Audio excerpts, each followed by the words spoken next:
Hey, it's Hello Falava.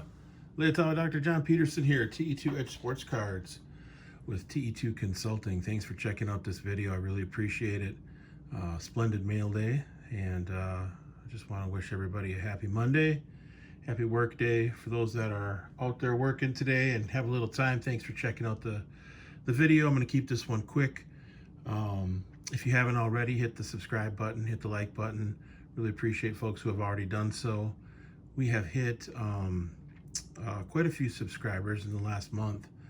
Just feeling blessed about that, and just want to continue to grow the community. Leave comments for me, and definitely want to hear from you, and I get back to everybody. I'm trying to think if there's anyone I haven't gotten back to. If I haven't gotten back to, let me know, and I certainly will do that. So today, thought I'd do a quick mail day. I've been sitting on this package for, geez, probably over a week now, and figured it was high time that I opened it up and showed you all what's inside.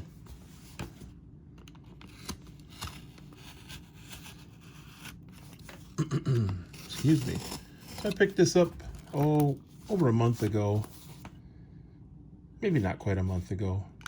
It was after we got back from our trip to Hawaii and California. That was back in early August, so probably going on 3 weeks now.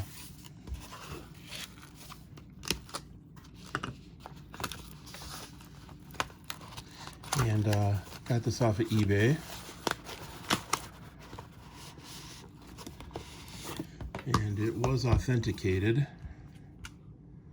You know, at first I was kind of like, what's the point of eBay authenticating cards? It just, especially slabbed cards. I mean, what's up with that? It seems pretty ridiculous to me.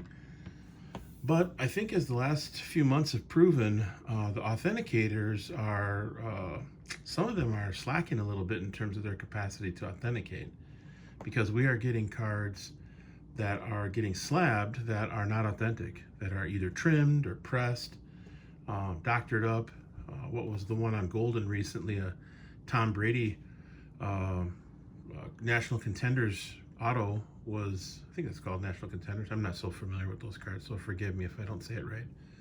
But a very expensive card went from like a 6 to a 9, and it was doctored up and sold on Golden. Now, Golden has since voided the sale, but how did it get into a slab in the first place?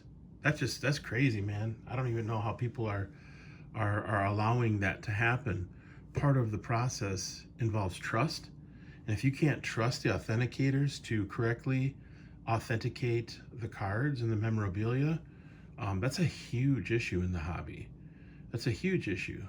The reason why people get cards slabbed, one of the reasons, is because they want to make sure that it's real and that it's not fake and it's not been trimmed and it's not been pressed. So I'm telling you, we as hobbyists, collectors, investors, dealers alike, we need to put pressure on the authenticators, especially PSA, because they hold, what, 75, 80, 90% of the market share. We've got to put pressure on them and start to focus on things in the hobby. You know, how can I put this? I really appreciate the content that's out there, and I respect the content creators that are doing hard work out there. I mean, you're not getting paid the big bucks to do YouTube content creation. I will say this, though, that some folks are tending to focus on appropriate things, but we need to focus on the 360-degree comprehensiveness of the hobby. So there are some things that are going sideways that nobody's talking about. One of them is the fact that you have PSA authenticating cards that are not authentic. That's a huge issue. Yeah, the 86 Fleer box thing is an issue, don't get me wrong. I appreciate Sports Card Radio going on and investigating that and doing some investigative journalism and doing the live thing. But honestly, comparatively speaking, the fact that we can't trust the authenticators to accurately and reliably authenticate the cards through the slabbing process, that's a bigger issue in my opinion. So I don't know. I just think we got to continue to focus on things that are important in the hobby. Trust is a big one, and yeah, so those are my thoughts on that. So without any further waiting or further ado, as I usually say, let's take a look and see what's inside this. The collection is now upgraded. Yes, it is. Authentic without a doubt. Well, let's hope so. It better be. It's been slabbed and now it's been authenticated. All right, let's take a look. I'm gonna go like this. See if you can figure out what this is.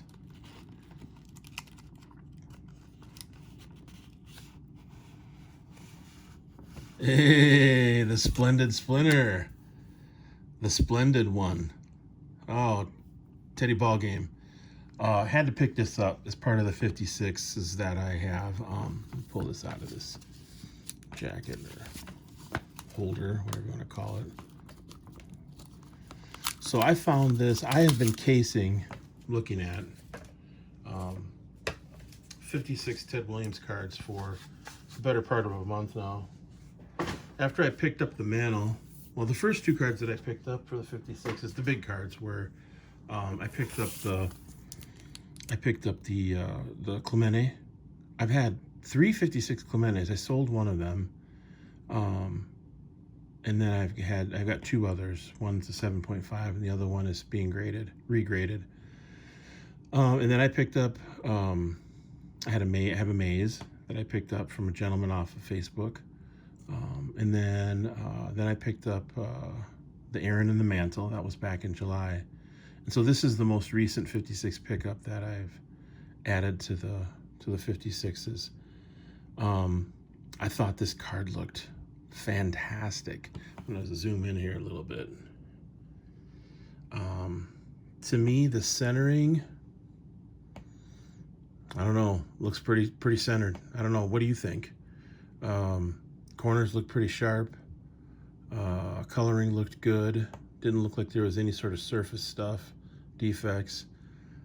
Sometimes there's a little mark over here on these 56 Williamses, but man, I tell you what, I've always wanted some Ted Williams cards. I never really had the money or the funds to get one in a decent grade, even one in a non-decent grade. I mean, even a low-grade Williams. I've always wanted to get a copy of like the 54s, this 56. I do have the 57 in a set of 57 tops that I got from my dad, but you know, this card is just so iconic now. Oh, of course, it's not like his rookie cards, his play ball cards, or his 48 leaf or anything like that, but I just love the 56 top set. Let's take a look at the back. So it is a white back, which is nice. And you can see it's got the eBay authentication sticker right there. So I'm not going to open this up. What I will do is I'll send this into CSG and I'll have them slab it. It's a 7.5 BVG. I don't know. I'm hopeful that CSG will send it back at least as a 7.5. I've got the other 56s. They're all 7.5s. So the Mantle's a 7.5, the Maze is a 7.5, the Clemente is a 7.5. I did a video a while back on the Aaron. I was hoping the Aaron would be a 7.5, but I stupidly cracked it open out of the PSA eBay authenticated slab, and it came back with a tiny bit of trimming up in the right-hand corner. So I resubmitted it through Got Baseball Cards, and I'm hoping I can get it into a PSA slab. Would prefer a CSG slab, but I might end up selling that card anyway and going with a different one. So, but anyway, hope you enjoyed the Splendid Mail Day. Have a blessed rest of the day, and peace out and one love.